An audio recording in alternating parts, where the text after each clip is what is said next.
కర్నూలు జిల్లా కోడుమూరు నియోజకవర్గం గూడూరులో శ్రీ తిమ్మగురుడు స్వామి తిరునాల సందర్భంగా రాష్ట్ర స్థాయి ఎద్దులు బండలాగుడు పోటీలను ప్రారంభించారు ఎమ్మెల్యే బొగ్గుల దస్తగిరి.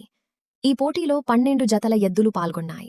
గెలుపొందిన ఎద్దుల యజమానులకు బహుమతులు అందజేశారు నిర్వాహకులు. రామాంజనేయులు టీం మొదటి బహుమతి 50,000, రెండవ బహుమతి 40,000, మూడో బహుమతి 30,000, నాలుగో బహుమతి 20,000, ఐదో బహుమతి 15,000, ఆరో బహుమతి 10,000, ఏడో బహుమతి 8,000, ఎనిమిదో బహుమతి 5,000 రూపాయలు అందజేశారు.